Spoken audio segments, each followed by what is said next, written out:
These three PKK leaders have a combined bounty of $12 million on their heads, offered by the US, who, among with many other nations, has long declared the PKK a terrorist organization. But the US continues to distinguish the PKK leadership from the YPG, its Syrian branch. And this is when it began. In 2003, the US invasion of Iraq led to the rise of the Iraqi Kurds.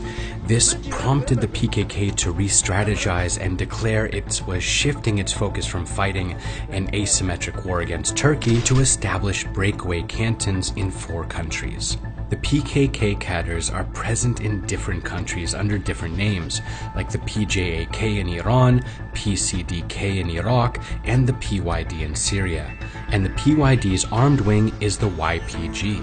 This is the root of the problem, as Turkey finds US policy regarding the YPG in northern Syria hostile. Washington continues to support an armed group, the YPG, while it calls its parent organization, the PKK, a terror group. This is despite White House officials acknowledging on many occasions that they are different sides of the same coin.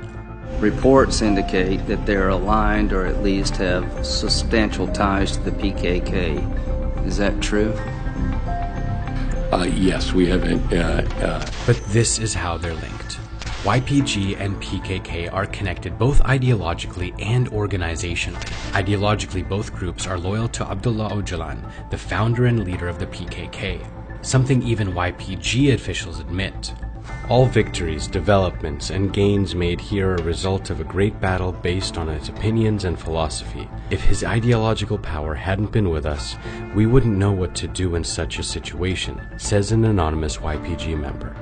The YPG and PKK also share many banners, some of which prominently feature Öcalan. In 2017, after the YPG-led takeover of Raqqa, the self-proclaimed capital of Daesh, YPG militants displayed Öcalan posters in the main city square. But the link between the two organizations is not limited to ideology. The two groups are also closely knit in organization structure. YPG militants who came to Syria in 2012 received their training in PKK terror camps in Kandil Mountain. This base has been used by the terror organization since the 1990s. YPG and other PKK offshoots are run by the KCK, whose executive committee is limited to senior staff trained by the PKK in Kandil, and some of them currently live in Brussels.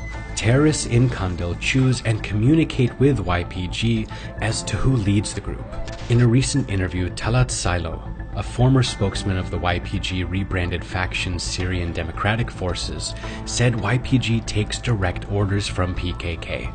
Take the case of Aldar Khalil, a PYD official who was previously a PKK commander.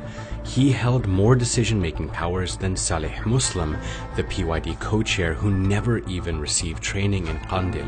Relations between the US and Turkey have been recently thawing, but the YPG still remains a bone of contention between the two countries. So will the US continue to defend the YPG?